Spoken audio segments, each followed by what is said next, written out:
In the end, there are no biological weapons in Iraq. In the end, all the equipment that were used in the past program were destroyed. In the end, more than 70, how many sites, Hussam, in the biological? 100. About 100, more than 100. More than 100 sites, Even the hospitals. even hospitals, and universities and other sites where there are so-called dual-use equipment are under strict, intrusive monitoring, daily monitoring. So what else do you want to wrap up your work? What else do you want? Stories about the donkeys which were used in the experiments? The film which we showed to Al-Akhdar al-Ibrahimi about what Sperzel was asking about the donkeys, whether they were tied to a pole or tied to the car. Similar to the questions raised recently, you see, which we mentioned in this meeting. When we checked that in your presence with Mr. Sperzel, why are you asking such trivial questions? He said, I wanted to test the reliability of the memory of a witness. The reliability of the memory of the person who was answering the questions. Is this a work of an expert under the hat of the United Nations, or is this the expertise of the FBI? Allow me to say. And I have good reason to mention the FBI. Good reason. Because I have information for history. I'm saying that for history. That your experts had trainings in the FBI about the methods of investigation. They were trained in the headquarters of the FBI in the United States about how to investigate Iraq. Would you share that information with me? I am mentioning it on the record. Yeah, I know, but would you share that information with me? No. Why not? I'm putting it on the record. Yes, but you're putting a statement on the record, and I'm asking your help so that I can look into it and see what it happened before you came to your post. The answer is you won't share it. Ask your deputy about it. So you want to make the statement, but you won't share it with me so I can do something about it? No, it's a secret information. It's a secret information, and I don't want to expose my source. But this is a fact. I put it on the record, and history will prove it. Because there are persons who are involved in this training, in names. And this happened, and it's one of the facts of the history of the work of UNSCO. That's why I also made a conclusion. This is not just an analysis. When a supposed to be respected expert in the BW asks such questions, trivial questions, and when we ask him, why do you do that? He says, I am testing the memory of the person. You and I, as diplomats, understand that this methodology is not the methodology of scientists. This is the methodology of cops. It's quite clear. And that answer of Mr. Sperzel is on the record. He said that in your presence, in my presence, and the presence of a number of ladies and gentlemen. So this is not the way a scientist behaves. This is the way a cop behaves.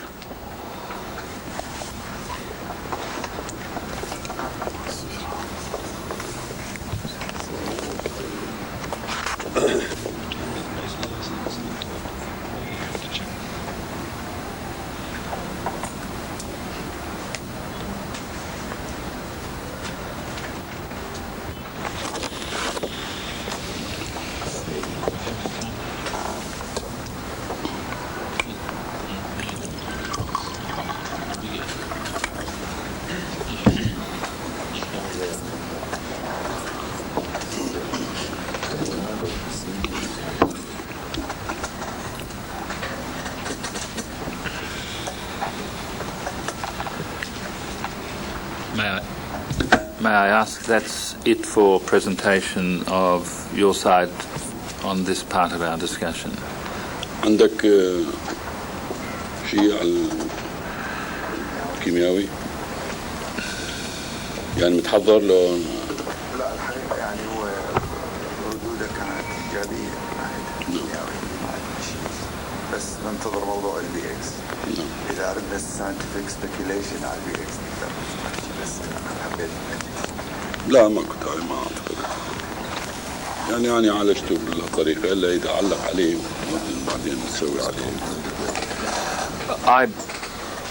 I have some responses to give to the very serious questions that you've raised. That's certainly one matter on which I'm in earnest agreement with you, that this is serious. I agree.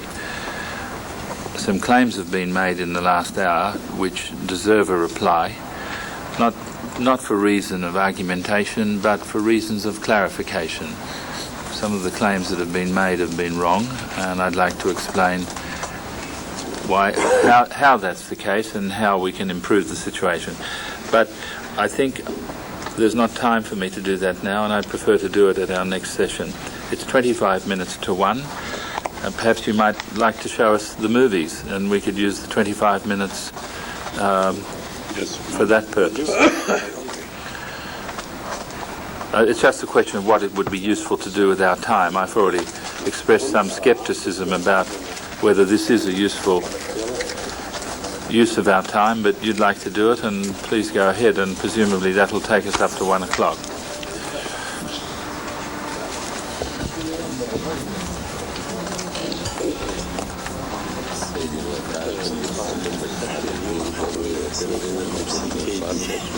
نعم.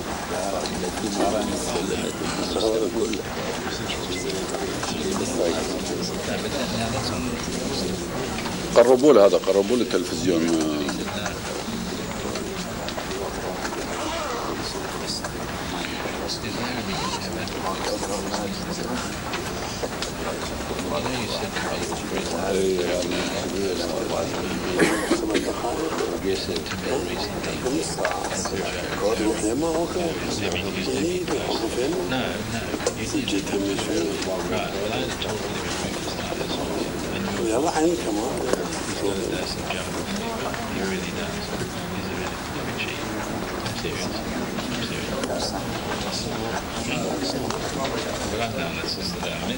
هذا نص ساعة. إيه بس مو شرط كله شوفوا، خلي شوفوا جزء منه، أبو نص ساعة أوضح. هو نص ساعة. إيه نص ساعة. هو باقي لنا نص ساعة. وديك طمنا وبالأخير بطلوا.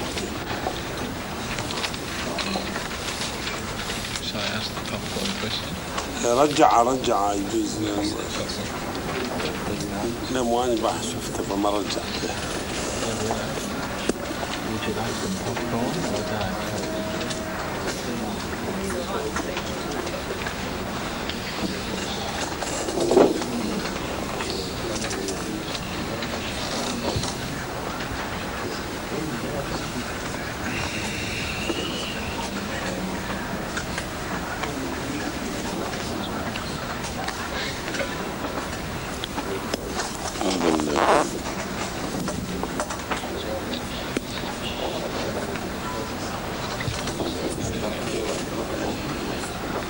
هذا مو اليوم، نقول اليوم باكر يعني. عم متفقين على شوي علي الصوت. علي الصوت، حط السماعة واحدة من السماعات القريبة. كمال حط السماعة مال ايه قربها يمك. رياض ايه علي ايه شعله. But it was based on an analysis of the amount of agent available and therefore which weapons he had and how they were moved. Yeah? What I need to know, understand my position. If we're trying to work out what happened, I need to know what you're telling me. Because obviously, as of last night, I heard the General express his opinion. Now, I do not know whether that's an official thing or not, because everything we've heard before, I was told, depended on recollection. So I'm a little confused as to where we stand this morning. Now, what you're telling me is that you have changed the account and you are now saying that it is your position that the weapons that were destroyed in P3 came from Third. We expect.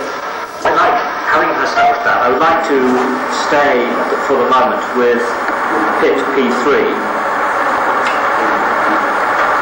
Can I just establish who was responsible for the demolition aspects of P3? Who actually set up the demolitions? من هو الذي قام بالتفكير؟ I mean, at that time, did you go there before for reconnaissance, or did you just turn up on the day that you had the warheads inside? The question I have asked is, I'll change the question. When you first visited P3, had anything been done to prepare that site before you arrived? Are we referring here to P3, or are we referring to all of it? I now want to ask specifically about P3. What was there when you first saw that site? How far away from the lake at P3? Not between the two pits. How far away from the lake? Which is, I guess, about the same distance as the ones we were showing yesterday. How many pits did you use for the demolition? كم حفرة استخدمت فيها؟ نفسها اللي وصفتها الآن؟ نعم. Delivered to that site for demolition? Either 16 or 5 warheads. If I fill 16, please, Mr. Butler, then I could fill aircraft bomb less. If I fill 5 warheads, then I could fill aircraft bombs more. It is only normal, whether agent A or agent B. The problem is, we realized very concretely that people who remembered did not remember exactly how much they filled. And we told the fact as it is, in full transparency. So there was a document which says A and B, they are 16 and 5. But it is not written A and B. It is written special 3, special 5. So people thought it might be 5, the anthrax, which is B, because it was not written B. It was written special 5. So there are 2 possibilities. It is not a gradual combination. It is, if A is 16, then B is 5. If A is 5, then B is 16. And of course, if it is 16, then the aircraft bomb is so much. Because the quantity of the agent which is produced is well known. It is documented. It is factual. This is scientific analysis, and we made the mathematics of it in front of your team. We would have hoped, of course, that they would analyze the scientific analysis, and depending on the documentation and the total production. And what we arrived at the end, by the way, just to make a long story short, we arrived that it is equally, scientifically, equally, and based on the documentation and based on the production of the agents, it is equally possible that either 16 or 5. This is B, and similarly for A. Now, how do we determine if it is 16.5 or it is 5.16? We said we have to look on the facts which we had now. What are the facts? We depended on your information. We didn't even check the authenticity of that information. Because Mr. Samitovich told us there are anthrax in 2 pits, and since in every pit we know together that there is no less than 10. So if it was 5, it would have been seen in 1 pit.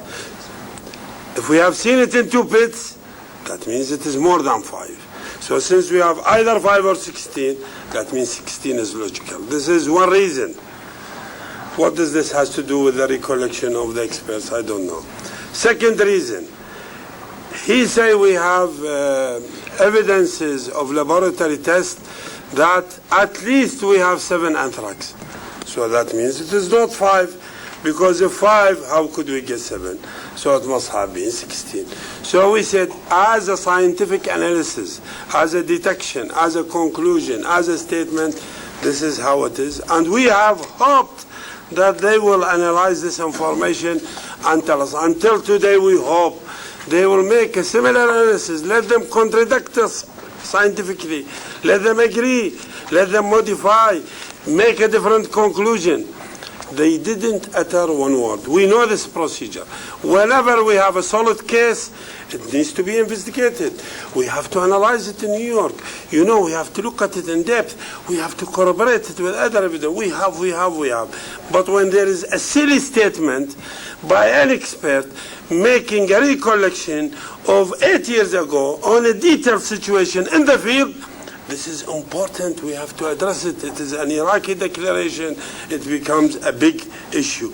Now, regarding the 15 and 10, Mr. Butler, I took you to that site, and you were surprised the extent of that site and how it is like a desert. Even now, some farmers did have some,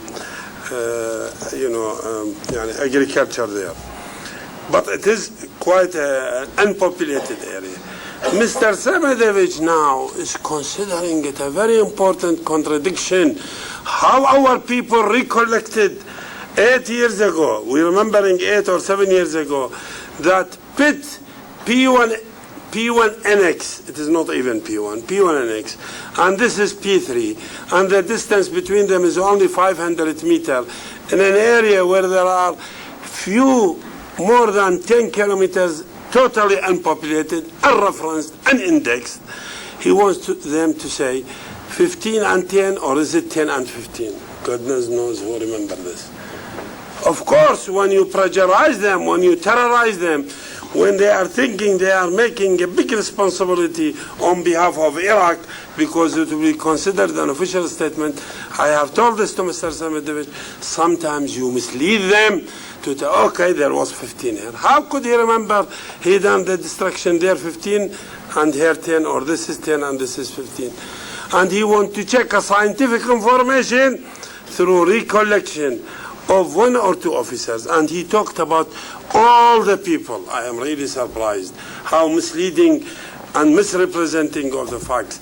The only officer who started to doubt his memory after listening to the scientific analysis, he said, possibly I remembered wrong. Instead of 15 it is 10, instead of 10, 15.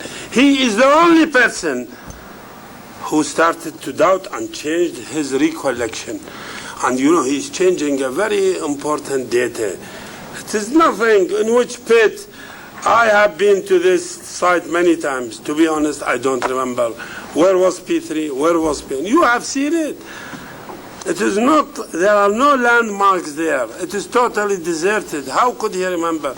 And they dwell on what you have done in March 92. Tell me exactly who came with you. How did you come? 2 days cross-examination. We allowed it to see the end of it. And we thought they might allocate 1 session to discuss the scientific analysis of the filling of the agents in the warhead and in the aircraft bomb, because this is an important issue. It is an important issue. Let us examine it till today. And there were Mr. Reeves, Mr. Igor, Mr. Hamish, Madame Gabriel, Mr. Samedevich, all the people concerned were in front of us, and they heard the presentation. Privately, in the breaks, this is very satisfactory. This looks very intelligent. It answers a lot of questions. But in the seminar, no one gives us an answer. We have to assess it. We have to go to New York. We have to analyze it as if it is to verify it, and we have to check it. And the verification, you will see it. Unbelievable. Even they told me, I had to see the video myself, because sometimes I joined Mr. Larabi. I could not believe the methodology of the questioning. Why? Because they have to be thorough. Where are exactly the pits? Where are the fragments? How it is, which has nothing to do neither with the disarmament nor the issues which we have put to Mr. Samedevich on the first meeting. where we have put very extensive effort, and we thought they will appreciate it. They say it has settled a lot of ambiguities in their mind. It is a rechecking on the recollection of our expert. Why not? Why not? Why not? Let us recheck their recollection. Now it is change of recollection. And say all people except one. Except one. Thank you very much. Mr. Butler, this tactic is very well known to us, you see. Which tactic? The tactic which Mr. Smidoff has used. Sorry, could I reply to what has just been said? Yeah, let me elaborate and then you could comment. This tactic has been used several times in the past, and the destruction of engines and the destruction of launchers. When the major facts appear and give a solid evidence of the basic Iraqi declaration, then It is ignored. this is left aside, and then such questions are made. When and why and where and who, at what time in the morning, in the afternoon, with a car, with a truck, etc., etc. We know it. This is a tactic to procrastinate, to prolong. And here, as General Rashid said, you can find a lot of contradictions because you are asking trivial questions about events which happened 7 or 8 years ago. And people are human beings. They might recollect exactly what happened sometimes. They might not. But when they find themselves intimidated to give an answer, they give an answer. And that answer might not be fully accurate. But about what? About what? Fully accurate about a major issue or about a trivial and minor issue? We are used to that tactic. When General Rashid briefed me about the meeting, I asked him, how was the meeting? He said, we are back to the old tricks.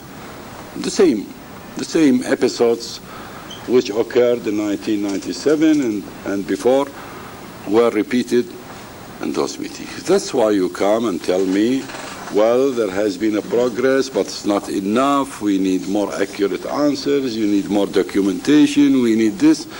This is the old game. While the main issues have been clarified.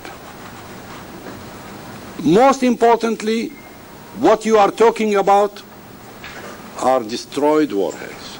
Most importantly, this is the most important fact. Destroyed 7 years ago. Whether 15 were anthrax or 5 were anthrax, it doesn't make a big difference in the sense of threat and security to the region. They are destroyed, dead. But this is an issue. It's a big issue in your methodology. You have to know everything. And when even a major fact about this matter emerges, as the analysis made by General Rashid, he made a new analysis. He said, because, as he said, the persons or the person, Mahmoud, who was in charge of the filling, does not remember exactly how many of this type, how many of that type. He's a human being, he does not remember. There is no document for that. Okay. When there was a confusion, General Rashid did his best to make a scientific and logical analysis, and he made the scientific and logical analysis. Okay, 15 anthrax, 15B, and 5A. So what? They are destroyed, Mr. Butler. They are destroyed there. And they are accounted for in numbers. The agent itself, whether it is anthrax or it is A or B or C, does not live till now as a weapon. So the investigation on it does not relate to the requirements of disarmament. That's why I am asking you honestly to tell the Security Council and the international community that Iraq does not have weapons of mass destruction. You could say there are some stories and there are some backgrounds which are not yet clear to us, which do not change the major fact, okay, say that. And we will follow up such stories and backgrounds to give you the best possible